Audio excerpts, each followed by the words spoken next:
Welcome to Whispers in the Dark. Tonight's story is about a place where the horizon is too wide, the ground is too empty, and the people who live there learned a long time ago that help never comes. It is about a family that thought the desert was just scenery, and it is about the moment they discovered the desert was watching them back. Now let's begin. The desert. It begins with heat that does not behave like heat in town. It presses from above like a heavy hand, and it rises from the asphalt in shimmering sheets like a mirage that refuses to be pretty. The air is thin and bleached. Even sound feels swallowed, as if the distance between objects is not only space, but a kind of muffling cruelty. A sun-faded station wagon pulls along a 2-lane road that could pass for a pencil line drawn through a blank page. It is loaded with suitcases and coolers, with rolled sleeping bags, and a few things that were not packed for vacation, but for comfort. A small toy dinosaur wedged into a cup holder. A blanket folded behind the driver's seat. A stack of paper maps with creased corners that smell like old glove box dust. Inside the car, the family is tired in the way that comes from hours of shared air and shared impatience. Sophie drives. Her hands are steady on the wheel, but her grip is tight enough to show white at the knuckles. She is in her late 30s, hair pinned back in a messy twist, sunglasses that do not fully hide the faint, bruised shadows under her eyes from nights of too little sleep. She keeps her gaze forward like she can outstare the desert. Beside her is Luke, her husband, who has been trying to act like the trip is an adventure instead of a complicated compromise. He is broad-shouldered, sunburned across the nose, with that restless energy of a man who hates being trapped in one position.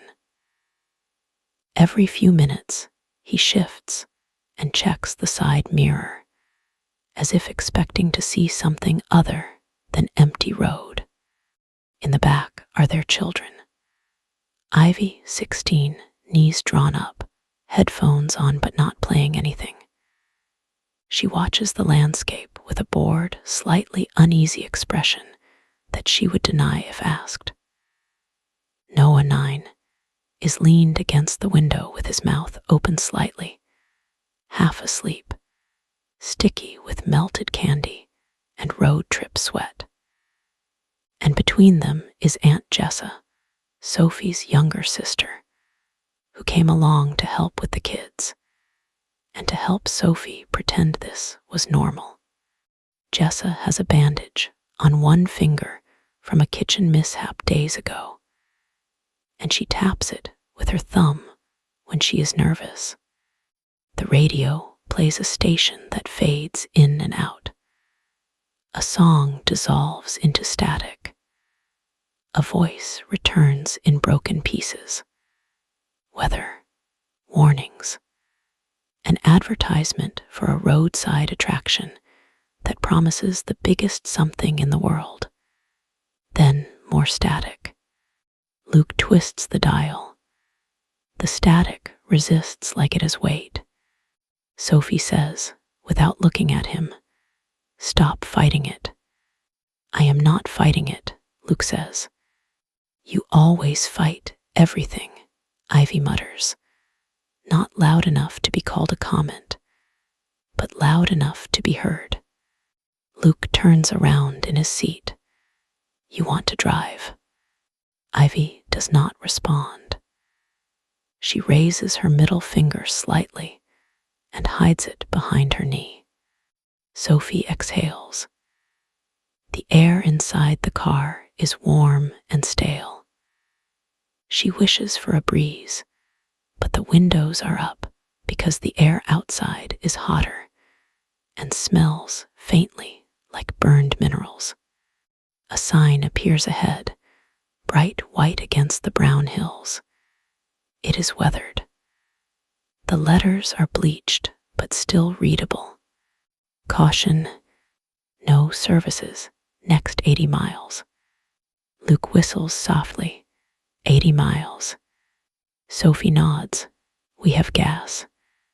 We have gas, Luke repeats, but he looks at the gauge anyway. Jessa leans forward between the seats. We have water too, right? Sophie gestures toward the cooler at her feet. 2 coolers, plus bottles. Jessa sits back. Okay. Noah wakes enough to ask, are we there yet? Not even close, Ivy says. Noah groans and rests his forehead against the glass. The window is hot. He pulls back quickly like it burned him, and Sophie sees his small hand flex as if he can shake the heat off. The road goes on. The landscape changes by inches. Rock becomes sand, sand becomes scrub, scrub becomes jagged hill. At one point, far off to the left, there is a line of rusted fencing and something that might have been an old structure. It looks melted.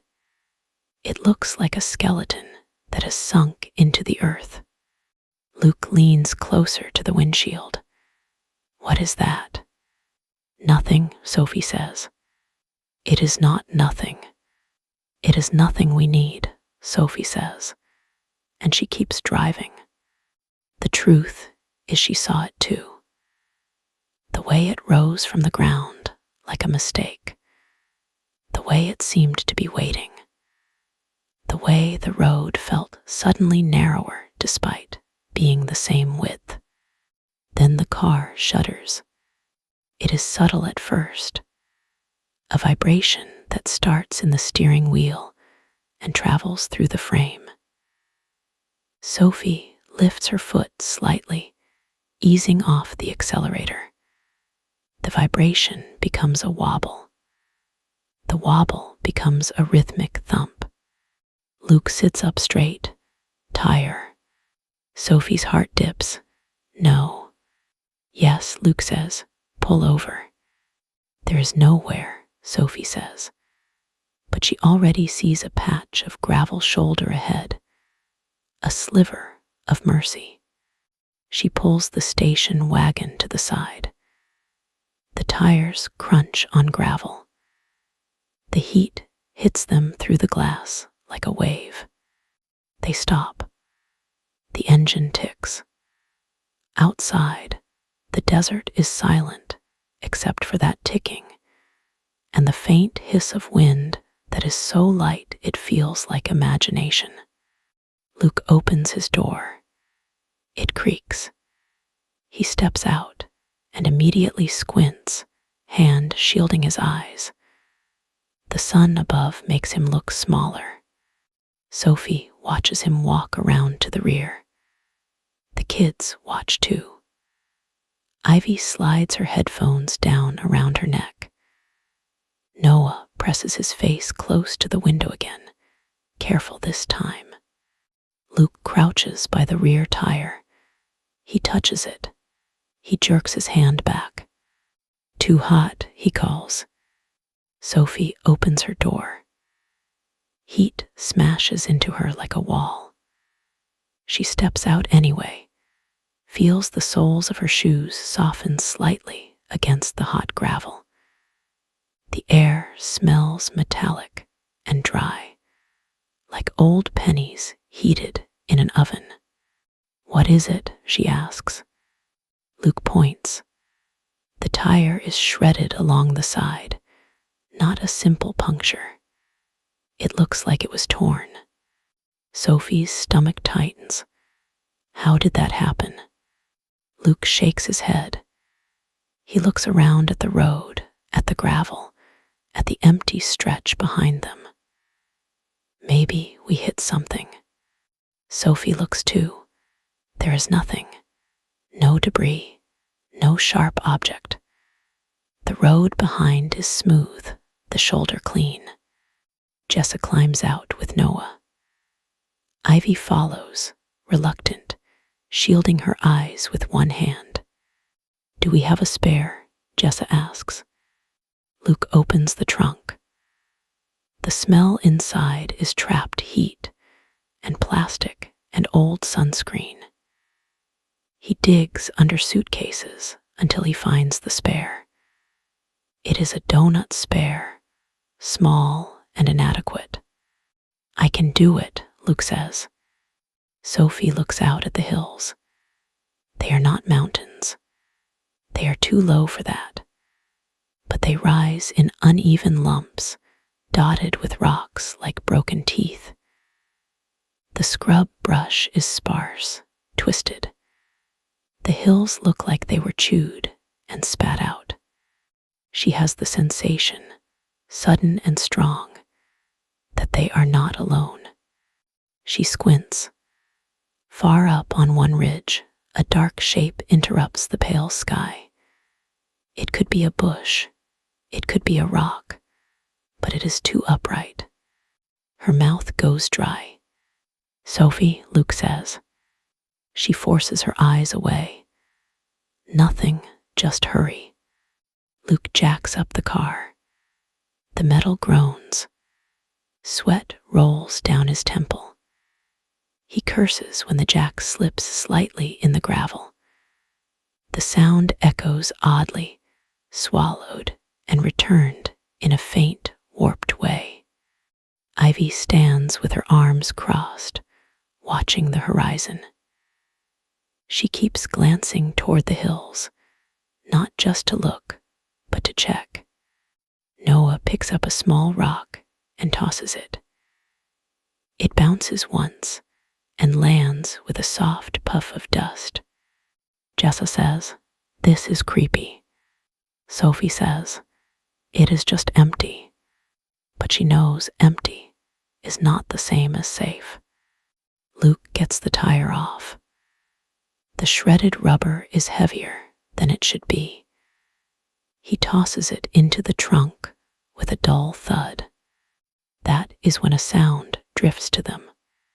A faint, thin sound like metal on metal, like something tapping, not from the road, from the hills.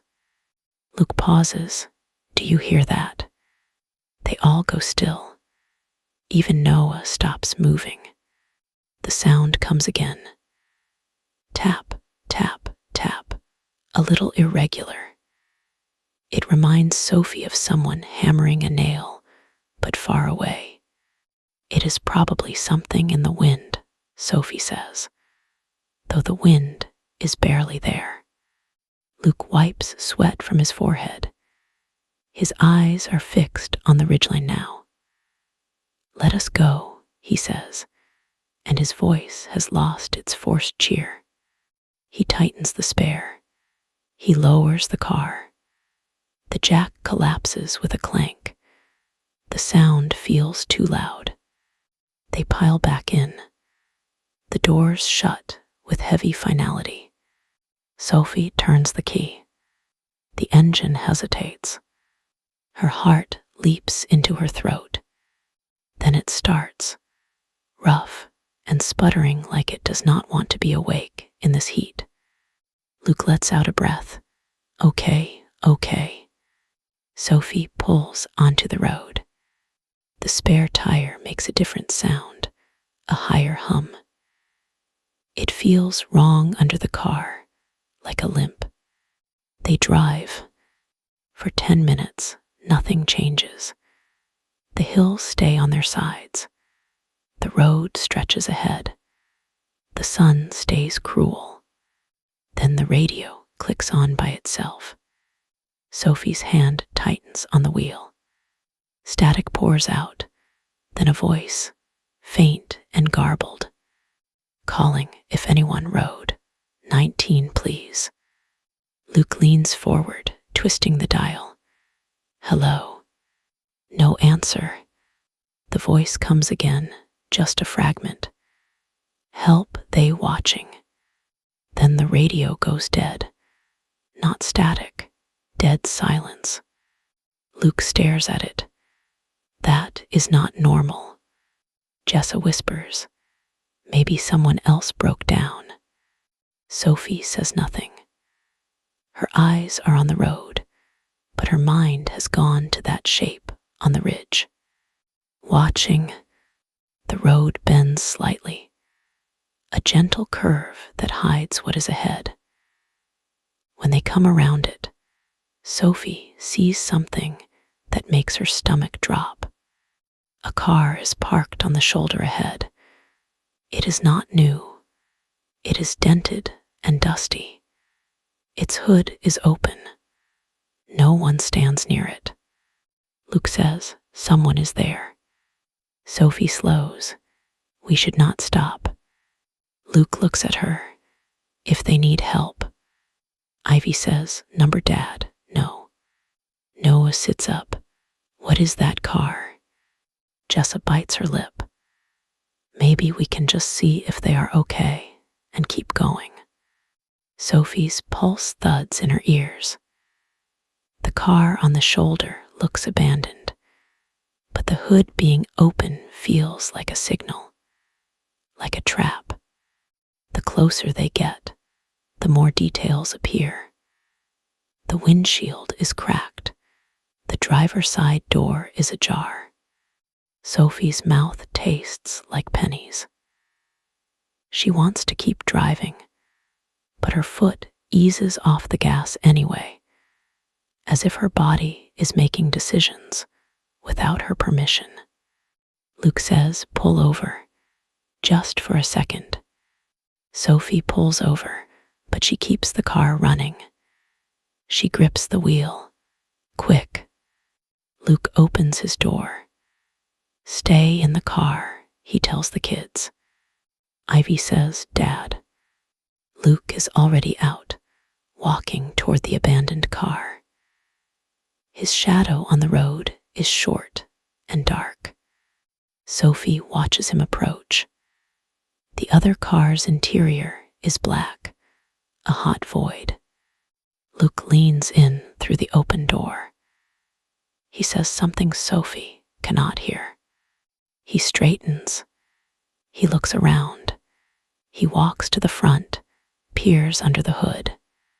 Then he steps back. Sophie sees his shoulders stiffen. He turns quickly and starts walking back. Sophie's stomach tightens. What? Luke reaches their car. His face is pale under the sunburn. There is blood, he says. Jessa gasps. Noah makes a small, frightened noise. Where? Sophie asks, though she already knows. In the seat, Luke says. Dried, and a shoe, just one. And there is something else. He swallows. A handprint on the inside of the window. Like someone tried to push it away. Sophie's skin prickles. She looks at the hills again. The ridges seem closer. Or maybe she is imagining it. Luke gets back in. He slams the door. Go. Sophie does not hesitate. She pulls out. The spare tire hum rises. As they pass the abandoned car, Ivy turns her head and looks. She sees something Sophie does not, because Ivy's voice comes out thin. There is someone, Ivy whispers. Sophie's eyes flick to the mirror. At first, she sees only the abandoned car. Then, she sees movement behind it, low to the ground. A figure crawling out from the shadow of the other car, as if it was hiding beneath it. The figure rises slowly. It is a person, but not in any way that makes Sophie feel relief. Too thin, too wrong in posture. clothes hanging like rags, head tilted as if listening. The figure lifts one arm, not waving, pointing directly at them. Sophie presses the gas. The station wagon surges, engine whining in protest. The spare tire feels like it might come apart. Luke twists in his seat, staring back. Do not slow down. Jessa clutches Noah. Noah begins to cry, quiet at first, then louder. Ivy breathes. What is happening? Sophie says, nothing, we are fine. But her voice trembles. The road stretches. The hills rise and fall. The sun does not move. Then the spare tire blows. It is not a gradual leak. It is a gunshot sound. The car lurches. Sophie fights the wheel. The station wagon skids, gravel spraying as she tries to keep it from rolling. They come to a stop half off the road. Noah screams. Sophie's hands are shaking so hard she cannot immediately pull them off the wheel. Luke says, okay, it is okay. It is not okay, Ivy says, voice cracked. Luke gets out again, and Sophie wants to grab him and keep him inside. But he is already moving, already crouched by the ruined spare. He stares at it. Sophie gets out too.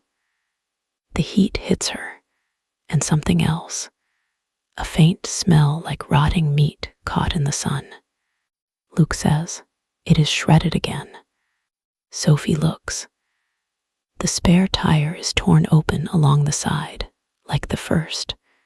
Not a puncture, a tear. Her eyes dart to the road. She sees it now. Something glittering in the sunlight on the asphalt behind them. Not glass, metal spikes. A strip of them laid neatly across the lane, hidden in the glare until the angle is right. Sophie's breath catches. It is a trap. Luke's face hardens. Who would do that? Jess's voice is small. Someone who wants us to stop. Sophie looks up at the hills. This time, she sees more than one shape. She sees them like dark marks on the ridgeline. Not bushes, not rocks. People standing still, watching. Luke follows her gaze, and his face goes pale again. For a moment, no one speaks. Even Noah's crying quiets to a whimper as he senses something in the adult's silence. Luke says very softly, "Get back in the car." Sophie says, "We cannot drive." Luke's jaw clenches. He looks around, eyes scanning the horizon. The road ahead, the road behind. Nothing but emptiness and those watching figures. There has to be a service road, he says. Something, a station, a phone. Jessa says, there is no signal. Luke looks at Sophie. We cannot stay here. Sophie's mind races. She thinks of the abandoned car and the blood. She thinks of the spikes. She thinks of the figures standing like they have all the time in the world. What do we do? Ivy asks. And for the first time, she sounds younger than 16. Luke points. Far ahead, off to the right, there is a structure that is barely visible in the glare. A tower, maybe, or an old sign, something vertical. See that, Luke says. If it is a tower, there might be a line or a building near it. Sophie's throat is tight. How far? Not far, Luke lies, because distance in the desert is a trick. Things look close until you walk toward them, and they never get closer. Jessa says, "We should all go together." Luke hesitates. He looks at the hills again. The figures are still, too still. "If we all go," Luke says, and they come down, the car is empty. We lose everything. Sophie hears what he does not say. We lose shelter. We lose water. We lose the only thing that can protect us, even a little. Luke looks at Sophie, and she knows what he is deciding. She hates him for it and loves him for it in the same breath. "I will go," Luke says. "I will take the water. I will go to the tower and come back." "No," Sophie says immediately. "No, we go together or not at all." Luke grips her shoulders. His hands are hot. "Sophie, listen to me. If we all go, Noah cannot handle it. Ivy will panic. Jessa will try to be brave, and she will get hurt. I can run if I have to." "Run from what?" Sophie whispers. Luke's eyes flick to the hills. "From them." Ivy says, "Dad, please do not go." Luke looks at her, and for a second his face softens. He reaches through the open window and touches her cheek, a brief gesture that feels too much like goodbye. "I will be back," he says. Sophie's stomach twists. She wants to scream at him, to drag him inside the car and lock the doors, and pretend the desert does not exist. But she knows the truth. Locked doors in the desert are only a delay. Luke grabs a backpack. He fills it with bottles of water, a flashlight, the tire iron. He takes the small camping hatchet they brought for firewood. Sophie watches him sling it over his shoulders. Jessa whispers, "Luke." Luke looks at her. "Stay with them." He looks at Sophie. "Keep the doors locked." Sophie nods because she cannot speak. Luke starts walking toward the distant tower. His figure grows smaller with every step, swallowed by the landscape. Sophie gets back in the driver's seat. She locks the doors. The click sounds loud. Noah crawls into Sophie's lap, trembling. Jessa holds him from behind, arms around both Sophie and Noah, like she can keep them together by force. Ivy stares out the window, tracking Luke. Minutes pass. The heat makes time feel thick. Sophie's skin itches. Sweat pools under her shirt. The air inside the car becomes unbearable. She cracks a window slightly. Hot air slides in anyway. The hills do not change. Then Ivy says, "They moved." Sophie's heart stutters. "What?" Ivy points. On the ridge, one of the figures has shifted. It is descending slowly, picking a path down the rocks. Then another. Then another. Sophie's hands grip the wheel. Her mouth goes dry. "Stay down," she whispers, though she does not know who she is saying it to. Noah begins to cry again, silent tears. Jessa says, "What are they?" Sophie does not answer, because she cannot find an answer that will help. The figures are far, but in the desert, far means visible. Sophie watches them walk, their movements unhurried, like predators that know their prey cannot run. And then Sophie hears something else, a scraping sound against the car. soft at first, like a fingernail on paint. Sophie's head snaps to the left. Something is pressed against the rear side window. Not a face, not yet. A palm. It is dirty and scarred.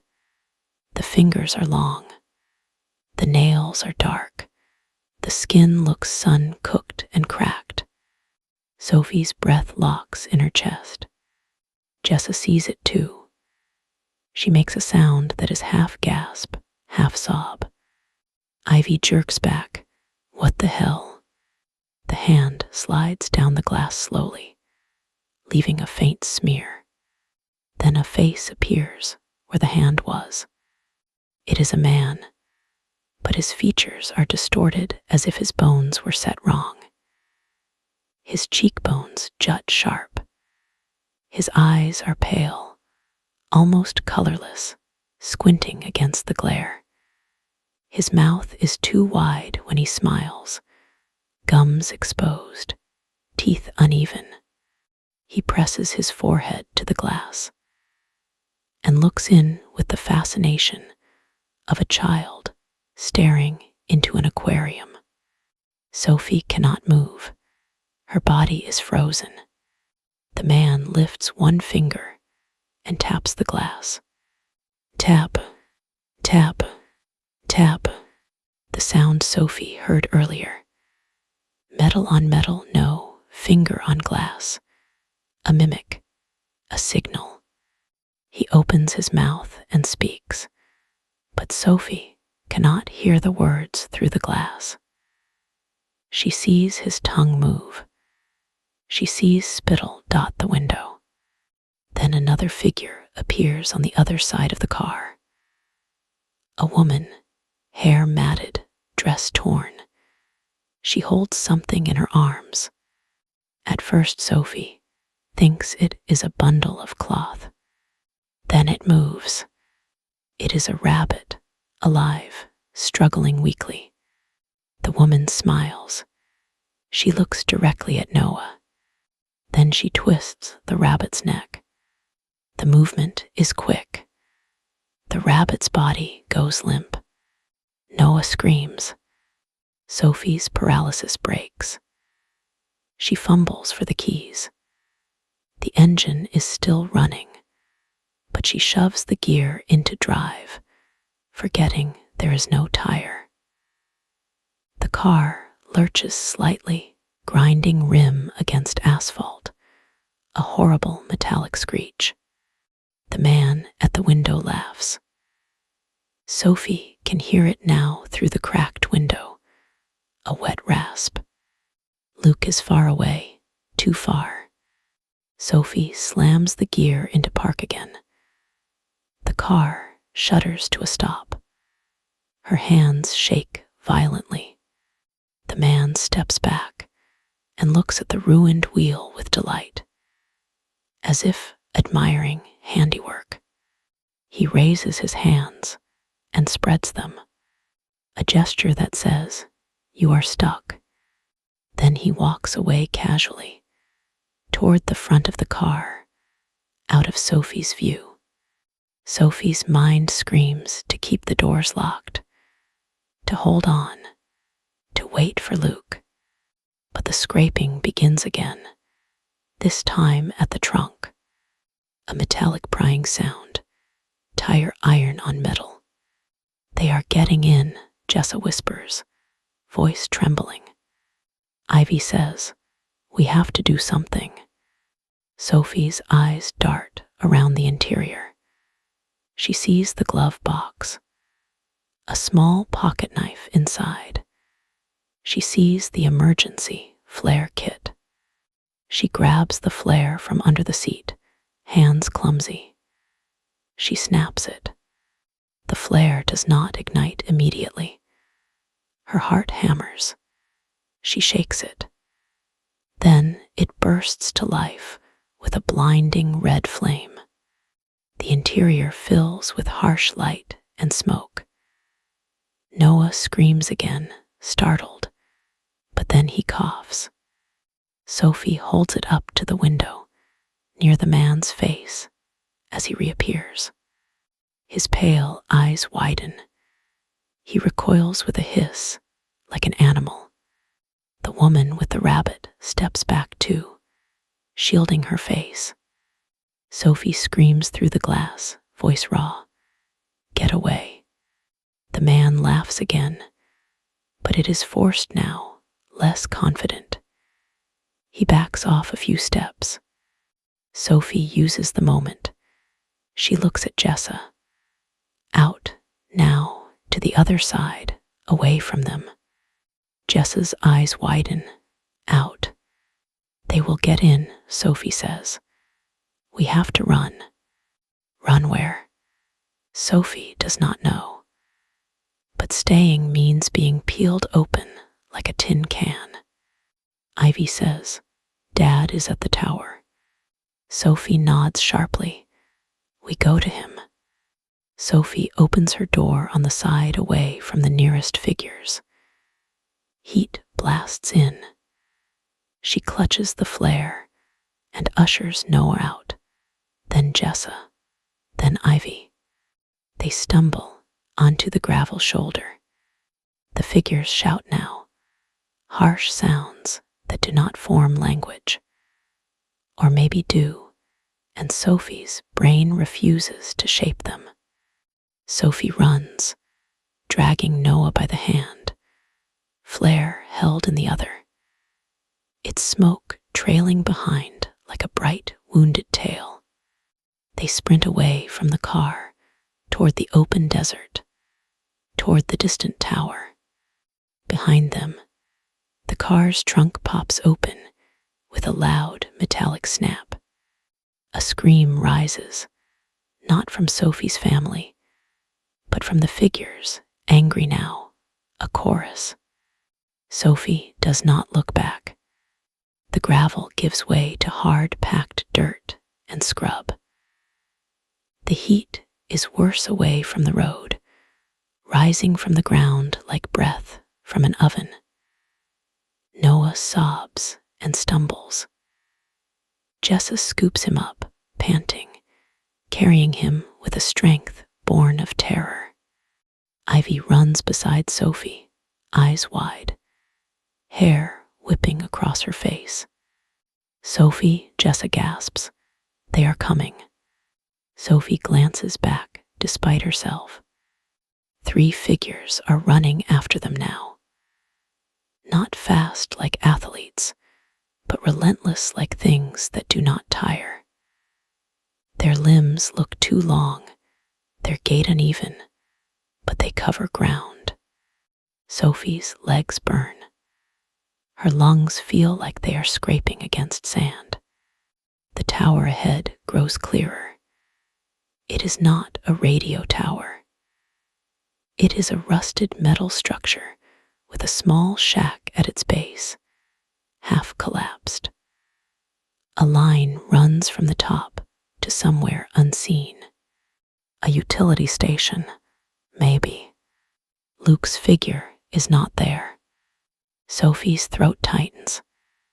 Luke, she whispers, then louder, Luke. No answer.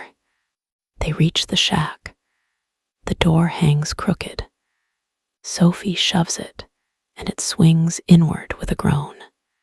Inside, it is dark, cooler by a few degrees, smelling of dust and old oil. There is a table, a dead phone on the wall with a cord cut, a cabinet. Sophie slams the door and holds it. Block it. Ivy grabs the table, shoving it against the door. Jessa kicks a crate into place. Outside, footsteps crunch on dirt. A voice calls, rough, strange. It is not a word Sophie knows, but it carries amusement. Then a thud hits the door. The structure shivers. Noah cries into Jessa's shoulder. Sophie's flare burns lower, dripping molten red. She looks around wildly. There is a narrow window. Through it, she sees the figures outside, shadows moving, faces turning toward the glass. One of them is closer. It is the man with the pale eyes. He leans in, smiling. He raises something. A shoe, a sneaker that Sophie recognizes. Luke's sneaker. Sophie's stomach drops. Her vision blurs. The man presses the sneaker against the glass, like a gift. Then he drags it down slowly, squeaking, leaving a dirty streak. Sophie makes a sound that is not a scream, but something lower, something broken. Ivy whispers, "No, no, no." Jessa's eyes fill with tears. Where is he? A thud hits the door again, harder. The table shifts. Sophie's mind snaps into motion. She cannot collapse, not now. She has 2 kids. She has Noah in Jessa's arms and Ivy trembling beside her. She forces herself to look at the cabinet. She yanks it open. Inside are tools, wires, a small box of flares, and a revolver in a dusty case that someone left and never came back for. Sophie's hand hovers. She has never held a gun. She has never wanted to. Another thud. The door splinters slightly at the frame. Sophie grabs the revolver.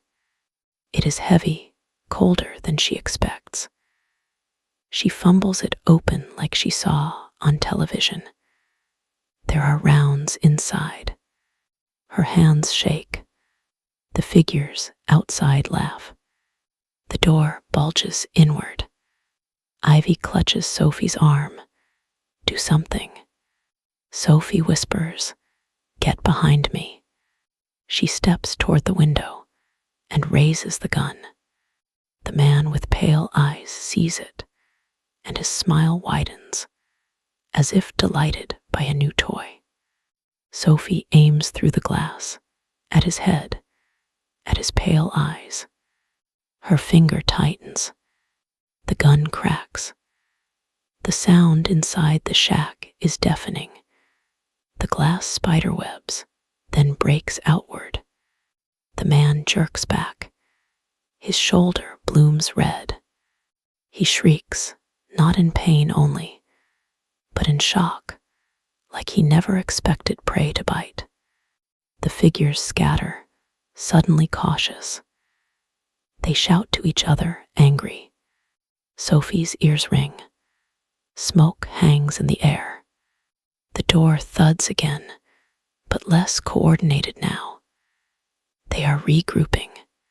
Sophie turns to Ivy and Jessa. "We cannot stay. They will get in." "Where do we go?"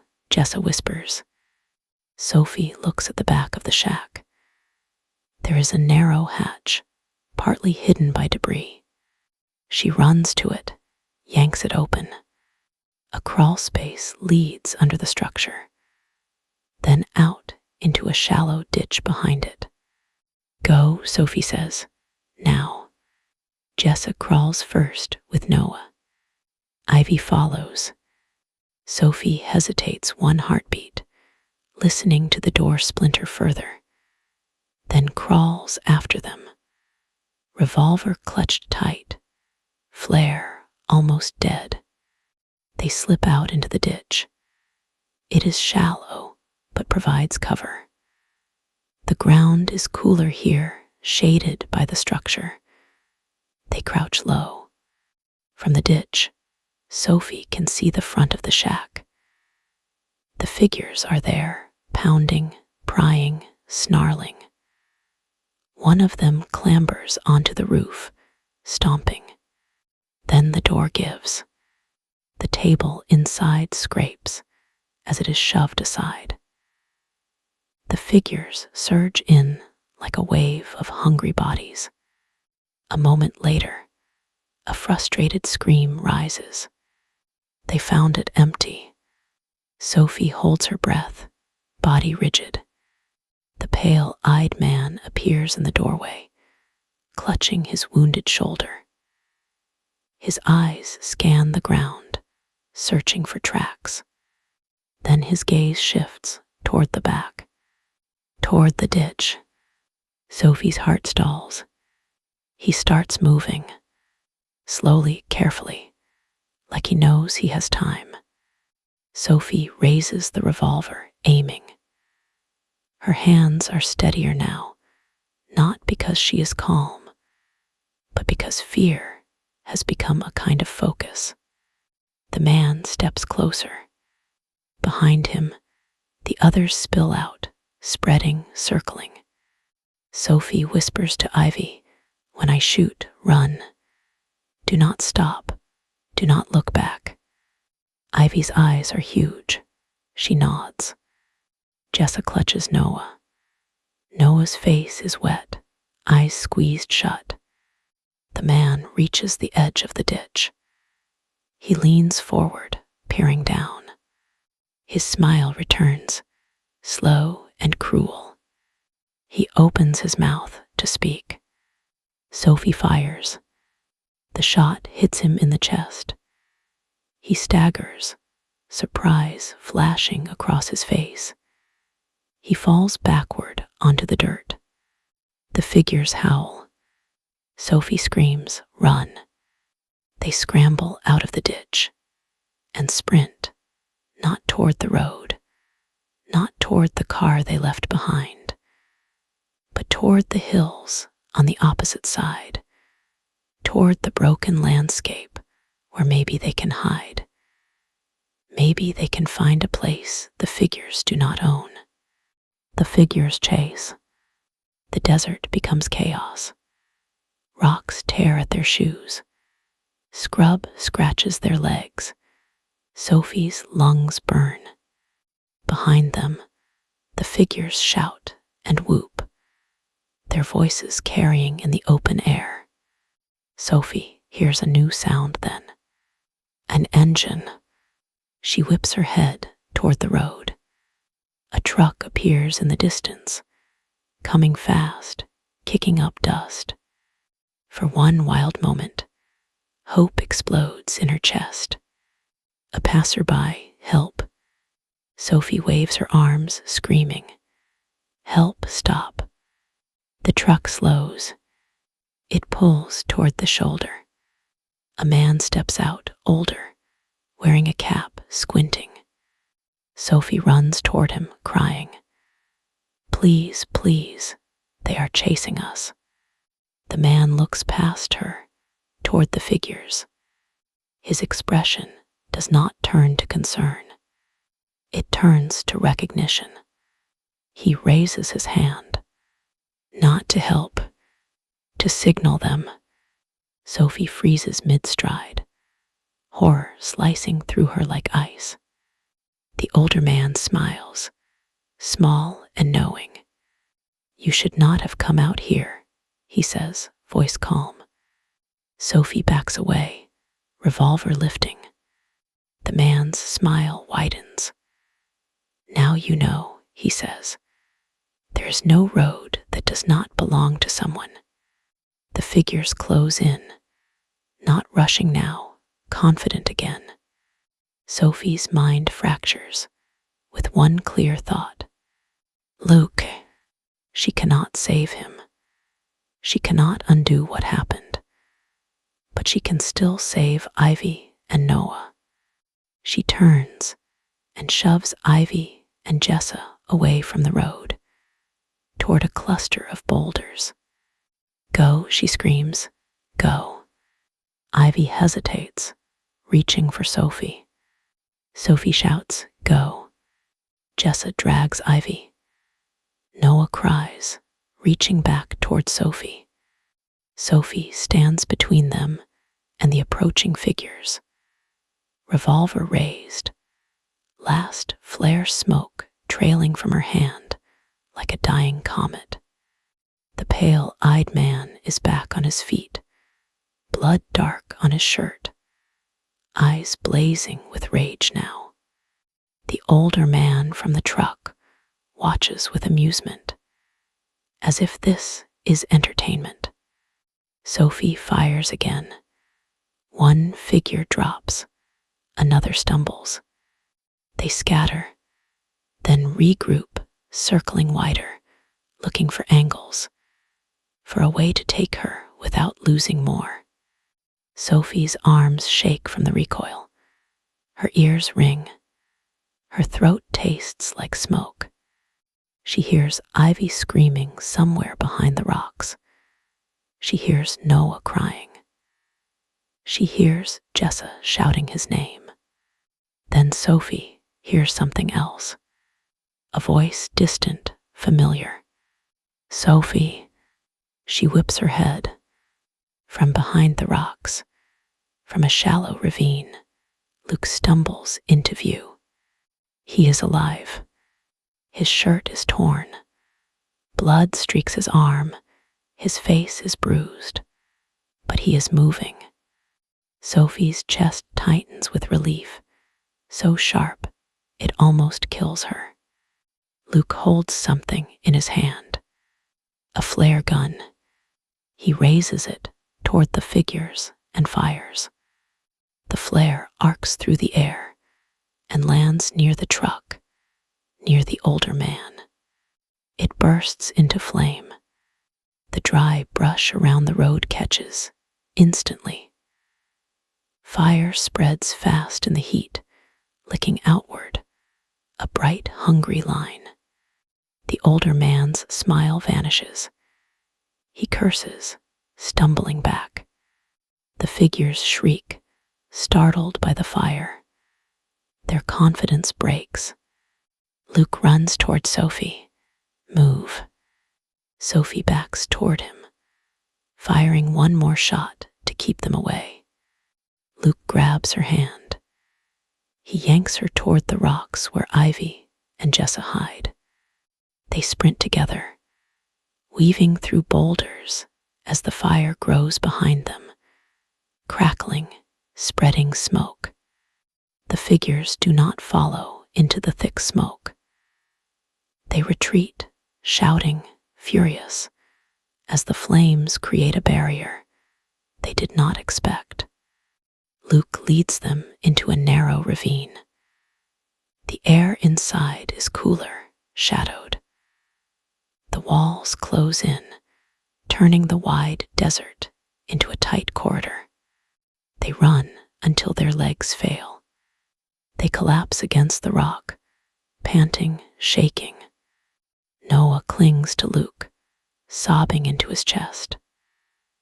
Ivy clings to Sophie, face buried against her shoulder, trembling hard. Jessa sits on the ground, hands over her mouth, eyes wide and wet. Luke looks at Sophie. His eyes are bloodshot, exhausted. I found an old service line, he whispers. It was cut. They were waiting. Sophie grips his shirt. I thought you were dead. Luke's face crumples for 1 second. I almost was. They sit in silence, listening. The fire crackles in the distance. Smoke drifts overhead. After a long moment, Luke whispers, "We cannot go back to the car." Sophie nods. She knows. Luke says, "We have to keep moving through the ravine until we find something. A road, a ranger station, anything." Jessa whispers, "And if we do not?" Luke's jaw tightens. "Then we keep moving anyway." Sophie looks at her children. Ivy's eyes are hollow. Noah's face is smeared with tears and dust. The innocence that came with him into the desert is gone, burned away in an afternoon. Sophie forces herself to stand. Her legs wobble. She grips the revolver still, knuckles aching. They move through the ravine. Time becomes steps. The walls shift. The ravine narrows, widens, twists. Sometimes they climb over rocks. Sometimes they crawl. The sun moves lower, turning the desert light from white to gold to bruised orange. When night comes, the temperature drops sharply. The cold is shocking after the heat. It creeps into their bones. They huddle in a pocket of rocks, hidden from the open land. Luke keeps watch with the flare gun. Sophie keeps the revolver in her lap. In the distance, faintly, a sound drifts through the night. Tap, tap, tap. Sophie's skin prickles. She clamps her jaw tight. The sound is far, but it is there. Luke whispers, "They are not done." Sophie whispers back, "Neither are we." At dawn, they move again. Hours later, the ravine opens onto a dirt track. Not the main road. A maintenance track marked by tire ruts. Luke kneels, pressing his fingers to the ground. "Recent," he whispers. Sophie's heart hammers. Recent means someone drove here. Someone could come again. They follow the track, moving fast, forcing their tired bodies forward. Then they see it. A building in the distance. Small, white, a radio mast beside it. A ranger station. Sophie's breath catches. She wants to run, but fear makes her cautious now. They approach slowly. The building looks abandoned at first, but then the door opens. A woman steps out, wearing a uniform shirt, hair pulled back, eyes narrowing as she sees them. Luke raises his hands. "Help," he says, voice cracking. The woman's eyes widen. She runs toward them. When she reaches them, she does not ask questions first. She pulls out a radio and speaks urgently, voice fast and clipped. Sophie's knees nearly give out. The woman leads them inside. The air is cool. The walls smell like cleaning solution and coffee. There is a working phone on the desk, a computer, a bulletin board covered in missing person flyers. Sophie's stomach turns when she sees how many flyers there are. The ranger takes one look at Sophie's revolver and gently takes it, setting it aside. "You are safe here," she says, but her eyes say she is not fully sure. Luke sinks into a chair. Noah curls into his lap, finally quiet, exhausted beyond tears. Ivy sits with her knees hugged to her chest, staring at nothing. Jessa shakes, as if her body is still running. Sophie looks at the ranger. "There are people out there," she whispers. They set traps. The ranger's face tightens. She nods once. "I know." Sophie's heart drops again. "You know." The ranger glances at the missing flyers. "We have been trying," she says carefully. "The desert is big, and some people hide well." Sophie's mouth goes dry. "Then why is no one stopping them?" The ranger's jaw clenches. "Because they do not want to be found. And because some people think it is easier to pretend it is just the desert taking what it takes." Sophie hears the words and feels something cold settle in her stomach. Not fear now. Anger. A heavy, burning anger. Luke looks up. What happens now? The ranger lifts the radio again. "Now I call in backup. Now we get you out." Sophie wants to believe her. She wants to sink into the cool air and the solid walls and let the horror stay outside. But she cannot shake the feeling that the desert does not let go of what it touches. Later, as the ranger speaks into the radio, Sophie walks to the small window and looks out at the hills. They are distant now, softened by heat haze. For a moment, she thinks she sees a shape on a ridge, a dark, upright mark against the pale morning. It might be a rock. It might be a bush. It might be a person watching. Sophie's hand presses to the glass. She holds her breath. The shape does not move, but deep in her mind, she hears it. Tap, tap, tap, and she knows that even if they escape, the sound will follow them, not as a real noise, as memory, as a reminder that there are places on this earth where the rules bend, where people vanish, and where the hills do not just have eyes. They have hunger. If you enjoyed this story, you know what to do. Like the video, subscribe, and drop a comment with which moment made your skin crawl the most. Thank you for listening. Good night. Whispers of a love so true, painting dreams of me and you. And I'll hold you close in this moment so divine. Whispers of the night will forever intertwine.